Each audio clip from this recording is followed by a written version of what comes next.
This episode is brought to you by Disney Plus. Disney Plus, Hulu, ESPN Plus? Stream all your favorites with the Disney Bundle. Disney Plus has Loki and Luca. On Hulu, watch originals like American Horror Story and 9 Perfect Strangers. And ESPN Plus has every match of Spain's thrilling La Liga. Get the Disney Bundle today for only $13.99. Includes Hulu ad-supported plan. Access content from each service separately. Terms apply. See thedisneybundle.com for details.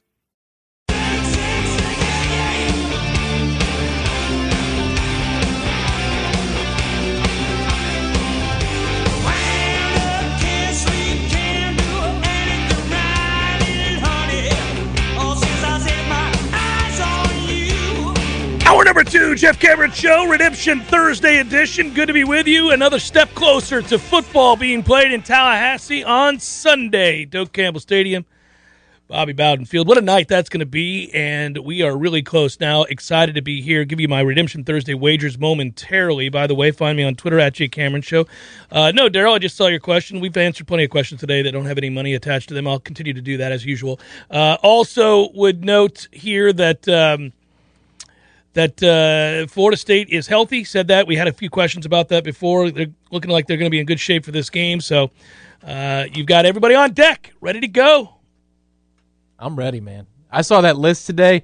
We've had how many conversations this week? Separate phone calls about all these lines, early lines, season totals, futures. Sure. Probably 6 or 7.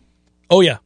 Yeah. No, and we're those gathering are the phone more calls. I know it. Usually around like 8:30 at night or 8:15 in the morning. Those, when I see your name pop up on the phone, that means it's wager time.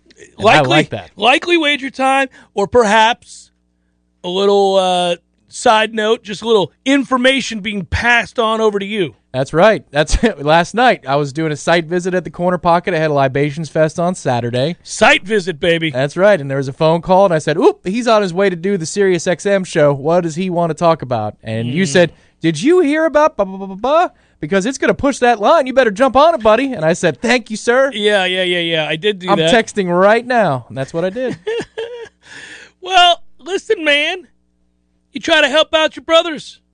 Got to do what you got to do. We're all out there getting after it, having a good time. It's good to have all the information at your fingertips. So on that note, Redemption Thursday wagers, really quick, we'll post there on the stream. You can see that.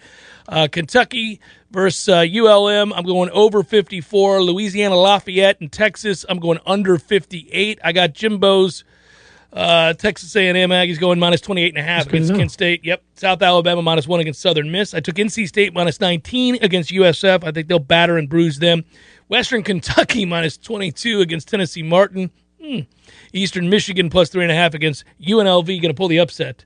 If you're looking for like a parlay, throw that little sucker in there and maybe get you an upset. North Carolina minus 5.5 against Virginia Tech. Getting greedy now with the parlay. That's a beautiful card, too, isn't it? Look at the colors. They're just pleasing to the eye on the stream. Oh, I wasn't looking at the stream. The menu? What the hell card are you talking about? I'm talking about the Metro Deli card. That is a nice card. I like me with the bag of money at the ATM on that card. MetroDeliTally.com for really good food. So, I'm excited, just like everybody else. I'm really excited because they're healthy and they had an intense practice today, even though they weren't full pads. I know that they continue to be... I think, more than anything else, a team that is ready to play football. When you listen to our players right now, Jermaine Johnson and the rest of these guys, clearly ready to play a little bit of football. So, into camp, that's true of everybody, but I think that they have repped as much as they can. I can't talk about install, but I saw some yesterday, and, they know what the game plan is. We'll see if they execute it. We'll see a couple of things. Are they able to execute it physically, and are they mentally sharp? Because, there were times last year where things happened that weren't coached. Things happened last year where you'd say nobody taught them to do that. That is rat trapping. That's somebody trying to make a play that they shouldn't. That's somebody getting outside their comfort zone. That's somebody desperate. That's somebody not staying within the scheme. Don't want to see any of that. Need to see this group get back to playing good, sound football. Results will be the results. We'll talk about them and we'll react to them, but just play good, sound football. Give yourself a fight and a chance because, it's true in the NFL as well, and coaches reference this quite a bit. It's very rare to see a team consistently go out and win games. Other teams lose them. Oh, on Sundays especially, yeah. There's no doubt. If you give yourself a chance by just being smart, adhering to the game plan, playing, good fundamental football, do it long enough, the other team will give you a chance. The other team will give you an opportunity to win a game. Now, you can't account for turnover luck, so nobody knows how that's going to go. I mean, tip passes and things of that ilk. But if you're where you're supposed to be and you do it again and again and again, you give yourself a chance to benefit from a few good bounces here or there, and all of a sudden you're in a position to win a game. So we're finally at the home stretch where we are only exclusively talking about 10,000-foot view questions, right? Future of the program, what is this going to do? What are the expectations for this year, the implications for the signing class? You name it, we've had all these kinds of questions. But my question to you would be, after seeing practice at different levels, at different increments now, you've seen them without pads, you've seen them practice in full pads, and then also in a game week, which usually is a little bit different than a fall camp practice would be. How do you feel about the direction of things? Has it impacted your view on the direction of things, or did you already have expectations set and they're matching the expectations that you had set in your mind? Of the coaching staff. Of the coaching staff and the way they conduct things and your confidence in the coaching staff to execute what they want to do. So I want to harken back to the root of my answer here, which goes back to spring. And I had a great opportunity, thanks to Coach Norvell and Florida State University. They tagged me along with Gene Deckerhoff and Andy Staples and Andrea Adelson to be guest coaches and to get a taste of what it was like to be on the headset in real time, to call plays, offense and defense. But more than that, they also invited us out to the team dinner that they had at Coach Norvell's house. And, again, to get that kind of access is very rare, and I appreciate it greatly. And Coach Norvell, I will tell you this, and I've seen this consistently, and you have too, maybe not this intimately as I'm describing, but you've seen this. When he commits to something, whether it's a motto or a promotion or a workout or whatever it might be, then he is all in. There's no, think about the recruiting thing at midnight and all that. I mean, he is all in, and he gets everybody in line, and they're all in as well. It's understood. It's laid out before them. This is what we're doing. I need you to be part of this. I need you to be committed to it. I need you to be actively a part of what we're doing. Yeah, the regimens. I can speak to one example in practice, which is, in practice throughout the course of spring and fall. I don't know about game weeks so much, but there are times, maybe frequently, where boosters, high-level boosters, may be on the sidelines to take in those practices. Correct. That is one of the privileges yesterday that's afforded you when you are a high-level booster. Mike is so regimented that he can get from the defensive field to the offensive field to the specialists and then work in time to make sure that they feel as important as they are, those boosters. Spend a couple of time, even in the course of practice, to say hello, ask a couple of questions, give a couple of answers and some insights, and then roll right back in. You could tell that it's almost in his mind to the second. We've seen instances in which he said he was going to go live for fall camp this year. 20 seconds, and he's serious. He yelled at the top of his lungs. No, he wants you to know we're starting on time. That's correct. But you can see how he maps it out in his mind, that everything is going to have a finite time, and he's got a clock that's ticking at all times. And that's important because every minute you get with players matters. Yeah. It's so restricted compared to the way it used to be. So the reason I brought all of that up is to say that being given that insight and having the opportunity to sit into his coach's room right next to his office and him kind of lay out before us the way that he sets up the play charts, down distance, the calls that he wants in certain scenarios, how his card that he holds, that he calls the plays from, is compiled, how he does that, the give and take with his coaches as they build to that, and then also, kind of the methodology of what happens on a game day from start to finish, what time they get up, what time they eat, where they have to be. So he prepares his team this way, his coaching staff this way. It's very thorough, as you're describing. But when we went out to his house for dinner, the entire team was there.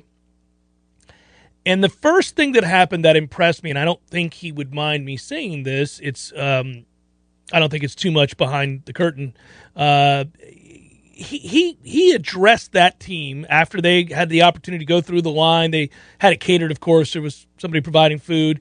The team got food. We were out by his pool, and he spoke to that team after they got done eating, and he thanked them for coming out to the house. And I won't get into the details of everything that he said, but it was a good little 5-minute conversation that he was having with them.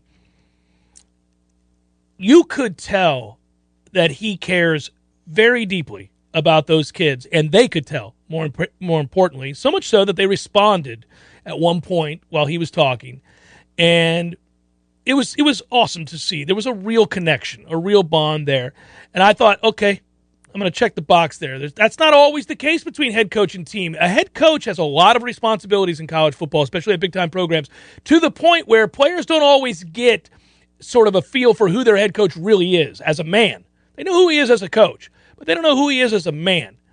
And that is a special thing. When it happens, when there's a bond, guys will run through fire for you. They'll run through walls for you. And you don't have to have that in order to win, but it's nice, especially when you're trying to build to something, or in this case, rebuild, right? So in my head, I checked the box and said, okay, there's a connection. That's good to see. And he was genuine. He was authentic in that moment. So right off the bat, I thought, all right, this group is going to play hard for him because they believe him. And they believe in what he's telling them to do, okay? So that was a good thing to see. Then down on the sideline for the actual spring game, I listened on the headset to Kenny Dillingham. I heard Adam Fuller. I heard Coach Norvell. I saw the interaction. Everything from the That Boys to what the hell are you doing and everything in between, right? But I also watched how the team responded in those moments because some of those can be intense. I mean, you're competing. You want to put your best foot forward.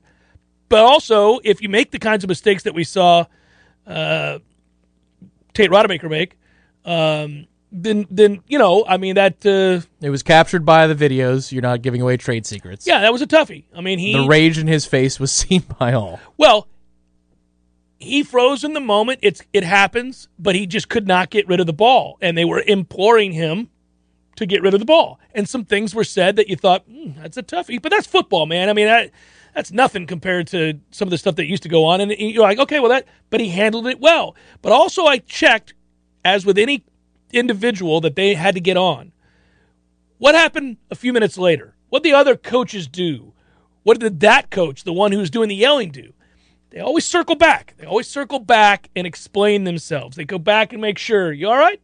You know, they put their arm around him and let him know, hey, I may have undressed you in front of the team right there and said all the things you did wrong, and, you know, really laid into you for the mistakes that you were making in the moment.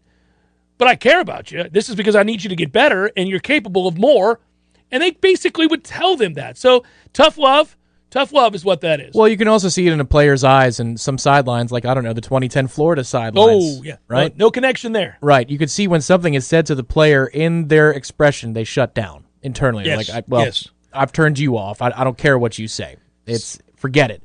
And that's important. When you're trying to repair a culture, you might still see that from a few players with the incoming coach because you didn't recruit me. What do you care about me? Right. Last guy lied to me or he failed me. One of the two, right? So what do you care? And you could see their expression go to shutdown mode the moment they're being yelled at.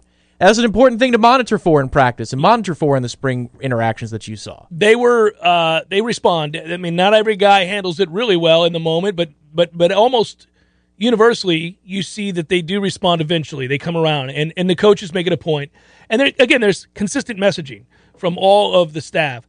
So I say that to say this.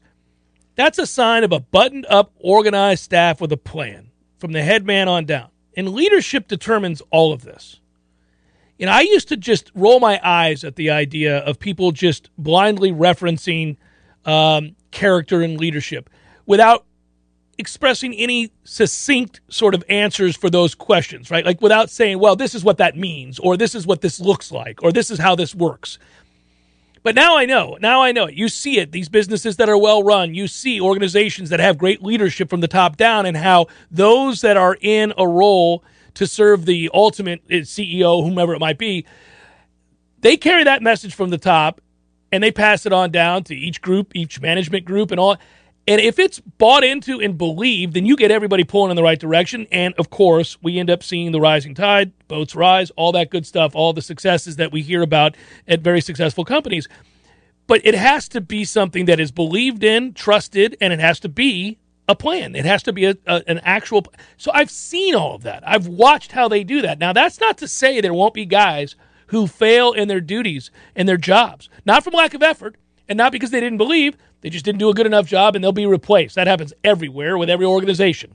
Some guys just not the right guy at the right time, whatever it might be, right? But I would say that having witnessed all of that, I thought, well, okay, the basics are there. What they had to have in this coaching staff is in place. What they, at the bare minimum, what they needed to have in place is there. Work ethic, trust, belief, organization, plan, all of it's there. So check. Then you throw in the connection in terms of the emotional, like I talked about, the relationship with the head coach and his players. That too, check. So I have thought, even in the spring and on into the fall camp, that the right group is here. It's a question of how quickly they can begin to win football games at the rate we want them to, that we desperately wish for them to do. And that involves a lot of other questions that have nothing to do with the coaching staff or organization and everything to do with the talent, everything to do with the depth of talent, everything to do with the recruiting classes of the future, everything to do with supplanting some guys who are not at Florida State's level. That's the whole thing. Like, they're hardworking football players who believe, who care, who are doing the right thing, all that stuff, but they're just not where they need to be. Not if we want to beat Clemson in the Atlantic, not if we expect to beat Notre Dame on Sunday night, not if we think we're going to go back to winning 10, 11 games every year no matter what and make a run at a national title. But that's not something that this staff on a Sunday night against Notre Dame can do anything about, right? That's something they can only do something about in recruiting by raising the floor. And so I trust the group. I trust the staff. I trust where they're at. I think it's the right group. But it's going to be a little while. It's going to take a little time, even with all those things in place. So yeah, I'm encouraged. I've been encouraged at these practices. I've been encouraged what I see on a day-to-day basis. I think you got hardworking guys who care deeply, above and beyond just trying to do their job and obviously making a lot of money. I think they care deeply about these kids having success. Because if you ask somebody to buy into all the things that they've asked them to buy into, and you know what they've been through, and you were raised in football as he was, right? You were a player too, as he was. Then you know what kind of sacrifice that is, and you desperately want those kids to have a taste of success because of the sacrifices necessary to get there. So now that's all there. It's just I wonder how quickly it can get turned around. I wonder how quickly they can get to a place where it's overwhelmingly obvious that it's going in the right direction. Jeff Cameron, 93.3 Real Talk Radio, War Chant TV.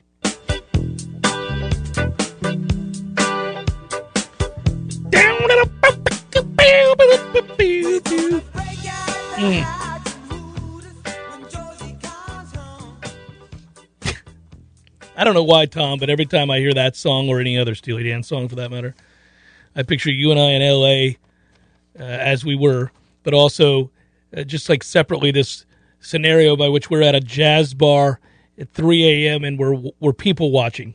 We're enjoying, like you and I are sitting at the back table having a cold one or something, or maybe a sip of scotch or something, and we're looking around. We're like, "Ooh, my man's feeling it. Oh, they're getting up on stage. Here we go. This is gonna be good." You know, don't you get that sense? Like, yeah, it kind of reminds me of the jazz club I was in Manhattan. I was in a pretty cool place called the Flatiron Room, and it's got a book, and I mean, it looks like Britannica, full of different whiskeys and scotches. Nice. Yeah, nice. It was awesome. Coley writes, Mr. Cameron, what are you expecting out of Notre Dame this Sunday evening? I'm expecting a very physical team that's well coached.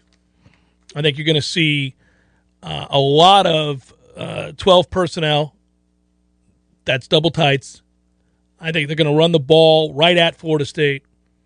I think they'll do a lot of the things they did a year ago on their way to having an obscene day, at least from our vantage point as Noles, on the ground, because they're going to want to test Florida State's chin. They're going to want to see, have you gotten any better at stopping the run? Why would you ever go away from that when you ran it at a clip of 10 yards a carry or more at times in that game? You really wouldn't, because it's the number one way to help out your pedestrian quarterback. Jack Cohn can be a serviceable and game-managing quarterback that wins football games if you run the football, throw off a play action, if you get a defense to have to creep up and really kind of overplay the run, if you will, And, I don't think Florida State can play it straight up. I don't think they can play it honest. I think they have to commit numbers to stopping the run. I don't think they're physically big enough or deep enough as the game wears on to be able to do that. How about early, though? Early, early on, I would try to play it honest and see what we get, see if you can. Now, that, by the way, is something to look for. We'll talk about this in the pregame show on Tallahassee Game Day on Sunday. I'm looking forward to doing that with you because that is something I want to see early on. Yeah, you come out in your base and let's see what happens. But I don't think, Florida State is a smaller team defensively on the whole, and their linebackers are such that, given that that's the weakness, you don't want to have a lot of linebackers on the field. But in order to do that, to avoid that, you're going to play a lot of nickel and dime. But Notre Dame running the football right at you prohibits you from being able to play a lot of nickel and dime, so your linebackers have to be on the field.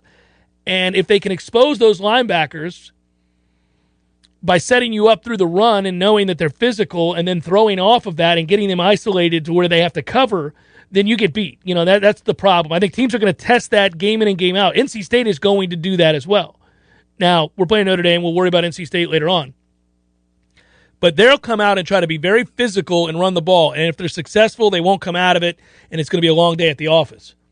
If you're able to force them by getting stops and putting them behind the chains to where you have a bunch of 3rd and 5s and 3rd and 6s, and you can get off the field, well, now we got a ball game, folks. Now we got a ball game. Now, I don't know how consistently well we're going to move the ball on their defense, and they're going to try to confuse with multiple looks, and you did a great job of breaking that down on warchant.com. But that's, for me, the biggest question of this game is, can Florida State play the way they want to play on defense, or is it going to be dictated to them through the physical approach of Notre Dame and 12 personnel running the ball right at us? I think what's interesting about Jack Cohn is if you guess, you can guess right on him. He's very much this is where everybody should be kind of quarterback. 5 steps, 3 steps, and the ball is out to a quick slant, something like that. Where if you decide you want to take an angle and cut it off at the pass, I don't know that they're going to pull many double moves with Jack Cohn. Not early, certainly. I think if he ends up having success down the field, this will all be born out of the run game, and then then you get caught looking in the backfield and creeping a little bit, and then any quarterback worth his salt can hit a wide open receiver on a double move or stop and go or something like that. You're going to see some of that. But when you're looking to flares to the outside, quick slants, things like that, he just seems very much like I need to get the ball out by this time, come hell or high water. And so I think there are some opportunities there for the defense to maybe improvise on their own, guess a little bit. I'm not saying you need to do that early on. Play it honest and stick to your job and do your job.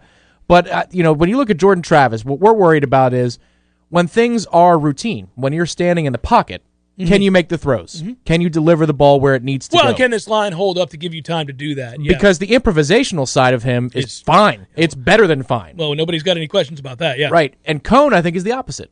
Like, if you can get him in a place where he's a little bit less comfortable with, I don't know if this look is going to be here when it's supposed to be. Oh, what do I do? Oh, he goes down. He doesn't have very much improvisation in him. He is more on schedule. So what can you do to disrupt that? Can you guess, or can you get home quick enough? Because if you can, his eye level will drop. Yeah. And that's an important thing, because then when you see that out of a quarterback, it's blood in the water, baby. Well, you got to win first down. We never won first down a year ago on either side of the ball, really, outside of improvised plays like you're talking about. But you got to win first down on defense and get them to where they can be more predictable, and you can pin your ears, and you can get Jermaine Johnson getting at him, and you start to hit him, and you send some messages. It's been a long time. It's been a long time since this defense dictated terms and sent messages, and got guys to look down and see the rush. We haven't been very good at getting guys, off their spot. These guys have stayed comfortably in the pocket with a lot of time. That's how our secondary got exposed to no end. You can't cover. You can't ask this secondary, any secondary for that matter, to cover somebody for 5 and 6 seconds at a time. So, then very pedestrian quarterbacks, and he is. I don't care if he comes in here and throws for 500 yards. He's pedestrian. I've seen enough of the film. I know what he is. He's an average-ass quarterback. But average-ass quarterbacks win a lot of football games if you let them throw in rhythm, you give them a lot of time to feel comfortable, and they get, they let receivers come open because you're not harassing them. So that if your havoc rate is low in the backfield, they get comfortable. And he's on scholarship. He's a college football player. He's going to make those throws. I mean, so you got to get to him. And I certainly hope you do that by winning first down. Now it's 2nd and 8. Now it's 3rd and 5. All right, we can reasonably expect we're going to see a pass here. Let's go. Let's dial some things up. The other thing that I think it's fair game to say that we've seen in camp that I really hope bears out in a game. Because, like you've said multiple times, it's got to be slow enough for you when you actually get out there for the live reps of a game that you can execute what you were doing in practice. Mm-hmm. The thing I've seen is much better technique at finding the football from our corners. Finding the football. Because the one thing that Cohn will do, I've said this a few times, I'm sure we'll talk about it again on Tallahassee Game Day on Sunday at 4 o'clock on War Chant TV and right here, is Jack Cohn will test you outside the numbers now. If he sees a one-on-one matchup, even early on, maybe it's just to make the safety play honest pre-snap. I hope he does. I hope so, too. I hope he does. I want to see what our corners do. Can we turn around and find the freaking football for once? I think Travis Jay will make plays. We talked about Jones being back at practice. Miko Dotson's had a good camp. There have been a lot of guys. They've got some dudes back there now. They really do. This could be a favorable matchup for Florida State. It could be. Again, you're going to have to get some pressure because nobody can cover anybody for 5 and 6 seconds. Real quick, Darryl asked a question. I wanted to answer it. Compare Cohn to Notre Dame's quarterback from last year. Ian Book is who you're referencing, Darryl. Is there any comparison? No, in the sense that Ian could move. He could get around and he could hurt you with his legs a little bit. I think Book was a better quarterback. You talk about improv? Yeah, Ian Book could do a lot of that. Yeah, Ian Book could do a lot of that. He was a better player than Jack Cohn. I never thought Ian Book was elite. I thought he was agreed. I thought he was a nice college player. That's just what He's flawed though. I mean, when they got to the playoff, you're like, nope, that ain't going to cut it. Yeah. That's not good enough. No, I agree. I think that you're talking about a Notre Dame team that is recruited well, that has a very good tradition of blocking it up. I mean, that offensive line is consistently really good. And I know that we keep pointing to the fact that they've had to replace 4 of the 5 starting linemen from a year ago. But I assure you, the guys that are going to roll out there are good. That's the beauty of stockpiling talent is knowing that in some capacity, in certain areas, especially areas of which you stress. I mean, notice that Notre Dame, year in and year out, has elite tight ends. And they've got another good crop of tight ends this year. I mean, there are points of emphasis for the style of play that they want to run, and they recruit to it. And they've recruited Kelly's done a very good job. At Notre Dame anymore, it's not yesteryear. It's not, kids that are the 5-star elite skill players. They're going to Alabama. They're going to Clemson. They're going to Ohio State, and they're going, name your schools, Georgia, obviously. But they're not exactly flocking to Notre Dame, but what you do get with Notre Dame is a big offensive line. You get a talented core of running backs, usually, year in and year out. Very physical brand of football. You get good tight ends, pretty average quarterback play, but they play very physical. They play stout defense. And if you're able to do that, you're in most games until you get to those dynamic teams like Clemson, like Oklahoma, like Georgia, like Alabama. Then you get your doors blown off because that's a whole nother level. They're not there, but they're just below it.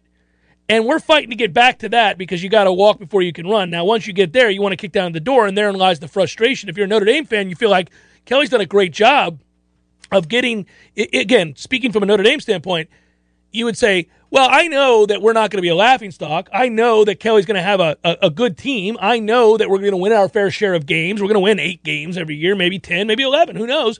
But we're going to have a good season. Can we get back to winning national championships, which they've been asking for a very long time?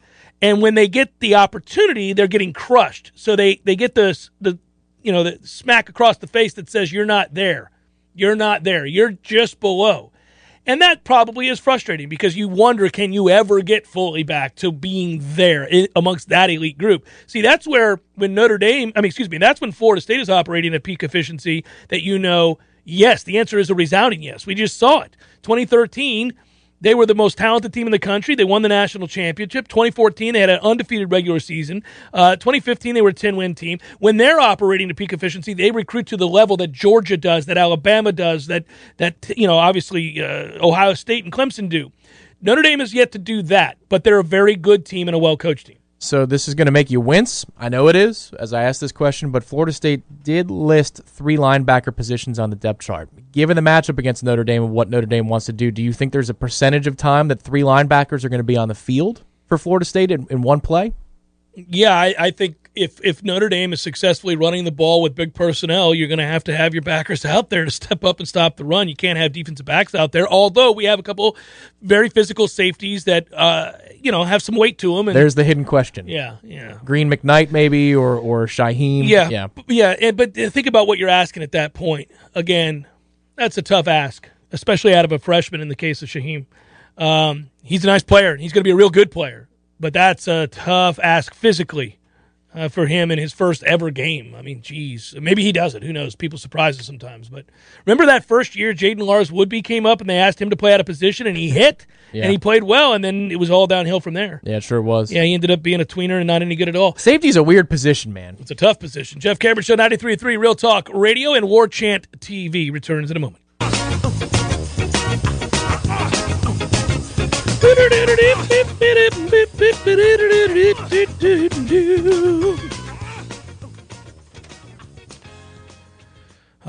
Not long now, man. One downside for the time switch for the Jeff Cameron Show, Tom, is the feeling that I have right now, which would normally be, it's Thursday night, we got college football on the air. We'd get off the air, we would race home because that first kickoff would be happening within an hour. But this being a mid-afternoon show now, you got more time to wait. And I don't want to wait. I'm ready to watch football tonight. For our lives to be over. 28 games. What are we doing? Hopefully we don't get pinged by the record companies because that was a great rendition. Incredible. I agree. That's one downside, though.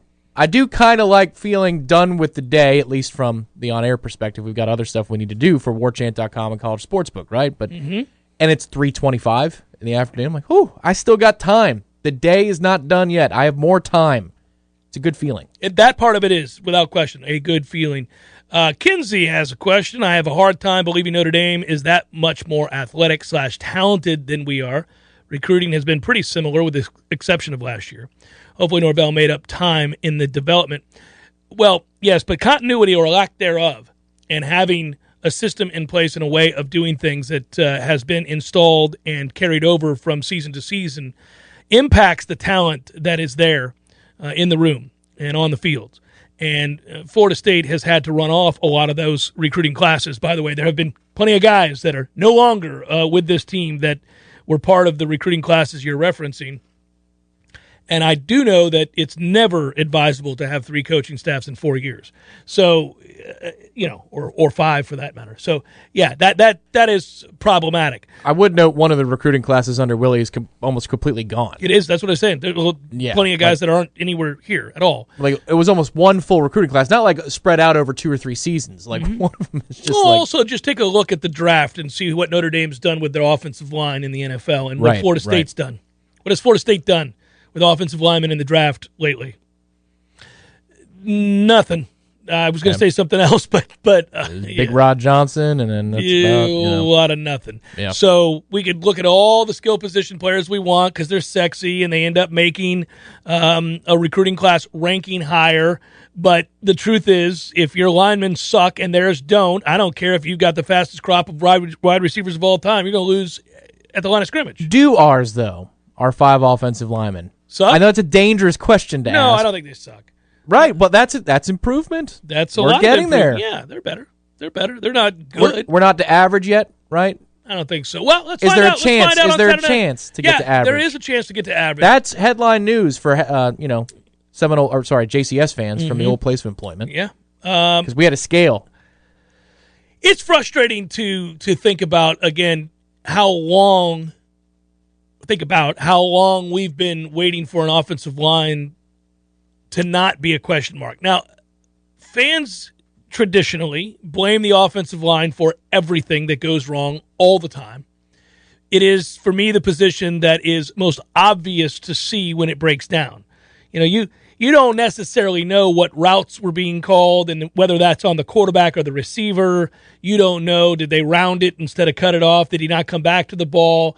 All those things. Jimbo would tell you. If your left tackle, if there's a blow-by on your left tackle and he's a freaking turnstile, you know that's a breakdown on your offensive line. That's We weren't supposed to do that. No, that was never the idea there. Now, you may not know technically exactly what happened.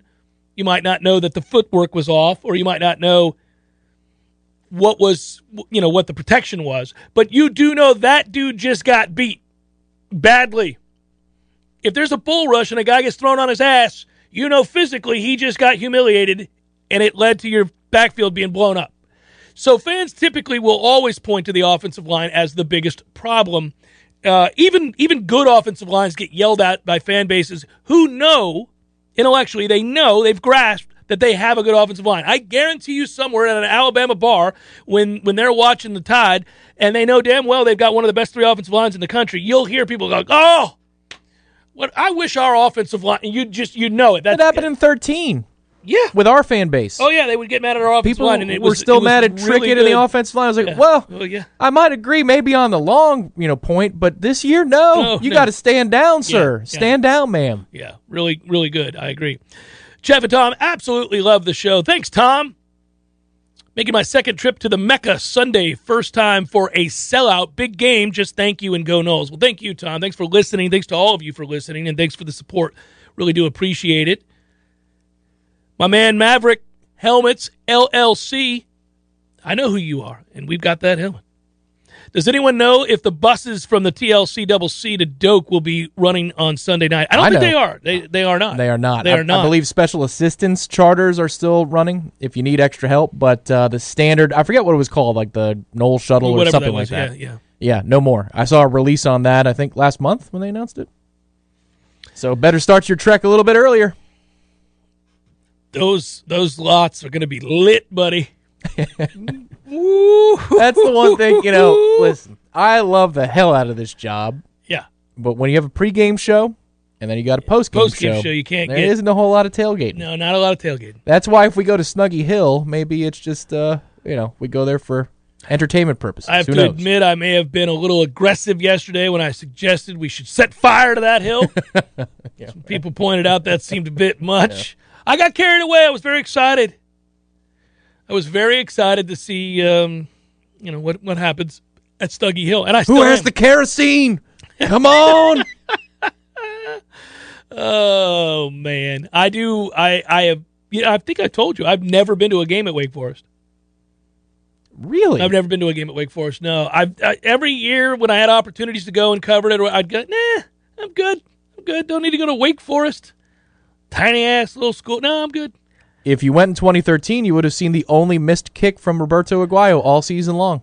And I asked him about it the following year during media day, and he explained exactly what happened, and then proceeded to tell me he would never miss another kick. Quite literally said that he would not miss another kick. Did he? He did miss other kicks, not many here, but he missed a bevy of kicks. He wasn't that good from 50-plus in 14. No. That was one of the concerns when the Buccaneers drafted him, among the fact the I Buccaneers had a lot of concerns about that draft pick. I remember it well, and I expressed those concerns, and unfortunately, all of my greatest concerns came to pass. That particular Wake Forest game in 2013, I remember the watch party. It was not an infamous watch party. It was just a good old-fashioned watch party. No, that was BC. The Wake one, it was declared that there would be shots for a pick six. And a pick six came on that very play. That is a legendary moment in corner pocket history. I also know that the BC game that you're referencing did feature a problem. Well, not a problem. Right. Just a comment that made a woman bristle. A family, yes. Yeah. Hey, what are you doing? That's correct. We have rules here. We've got maybe 93.3 audience and Ward Chan TV audience. This is not non-smoky. Right. There are rules here. If you're at a bar and grill. Thank you. Anything goes. Bar and grill. Well, I mean within reason, obviously. Language-wise. Within reason. Yeah. Yes. 4-letter words. Absolutely. You're at a grill and bar. Got to tone it down. The family might be there, but a bar and grill. Things happen. Things are said. Emotions are high. Unfortunately for you, sir, there was a blind spot with one of the support beams. There was a pole there. I couldn't see that family. It was not a coach's pole. No. And I said something about our lack of tackling. That's correct. Yeah. It's something to the effect now they have high top bars between those barriers. Something to the effect of being soft, that we were soft. And yes. That's correct. And that poor woman was like, geez. Well, that man too, yeah. There was a family, the whole family. It was a little bit. You're like, Jeff, keep naming them. The dad, the mom, the kids, children. the children. They weren't teens. They got an education. Yeah, they did. You're at a bar and grill. They grew up that day. You are at a bar and grill. This is a football game. It's an emotional thing. Come back, wrap it up momentarily. Hey, again, Jeff Cameron Show, 93.3 Real Talk Radio, War Chant TV. Here's offering payroll and HR services, including full online applicant onboarding and integration into payroll. Save your company money and headaches today. Head to NorthFloridaPayroll.com. Bottom five, Phillies, Nats. 6-0 Nats. Is that right? Aaron Nola getting lit up. Paolo Espino. A's, Tigers, bottom five, always. 8-1 Oakland, beating that ass. Frankie Montas, Matt Manning there. Brewers, Giants on a skid. Get it together, San Fran. No, the Dodgers have supplanted them in first place. Is that right? See, lost 4 straight. College football, I haven't looked at the standings in weeks. Freaking Brewers are 30 games above 500. You know that? I did know that. Ridiculous. Got a friend who's a Brewers fan. Eric Lauer pitching for the Brewers. We've got Logan Webb needing to right the ship for the Giants. Logan Webb, folks, 8-3 with a 2.6 on the year. Have yourself a season, Logan Webb. Red Sox, Rays. I won't be as aggressive. Yeah, there we go. Thank you. Eduardo Rodriguez. Shane McClanahan. Marlins, Mets, TBD. Carlos Carrasco. Pirates, not good. Cubs, not good. Who did Zinger beat in 86 to win the Ryder Cup? Shane McClanahan. Oh, yeah. Mitch Keller going for the Pirates. He of the I Suck Keller family. Cubs throwing Keegan Thompson. I'm talking about performance of play. I understand that. I'm tired of Mitch Keller. Apparently. Exhausted. Tristan McKenzie's going to pitch for the Indians tonight when they play the Royals. Mike Minor will start for the Royals. The Braves on a bit of a skid going against the Rockies. Tukis Toussaint and Chichi Gonzalez. Oh, Tukey versus Chichi. Tukey and Chichi. All right. That's a look at those that shall reside on the bump.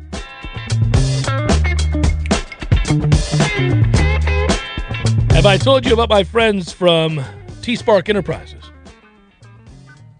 Because you need to know that T-Spark is one phone call away, and he'll fix your roof, but he's also a licensed general contractor, so they can take care of any structural damage as well. All right. Far out. That's true.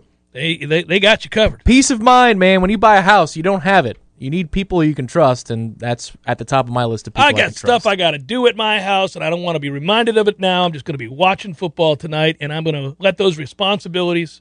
Is it like once you get to September, whatever projects have been done, that's it? We're done? We're done with projects. We'll pick them back up around Christmas time? Yeah.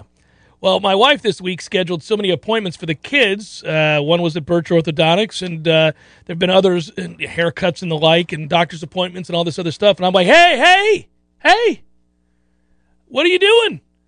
Appointments are over. If the kids aren't healthy and cleaned up before September comes, that's just the way it's got to be. They're going to have to suffer into next year.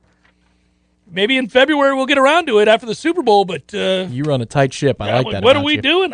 Because I'm trying to help out and be a good dad. I'm like, she's over. Can you run over here? Can you do this? Can you drop him? I'm like, this is the last week. There's no more of these, honey, can you do things? Well, and given the change of locations, too, there's all these extra things that we won't have to do next year. But I already told my wife, I'm like, I'm sorry. Mm-hmm. That's all I said. No, she's like, why? I'm like, I'm sorry. You're just not going to get any help from me. Yeah. You'll know. Good work out of you, sir. Good work, Matthew. Thanks to all of you. Be well. Thanks for listening and watching. You guys take care. Have a great night. Enjoy the football, everybody. Hopefully you'll make a little side change with the picks that I threw out there. Yeah, let's set them out with the pick graphic. Yeah, there we go. Send them out with that. Be well, everybody. See you tomorrow.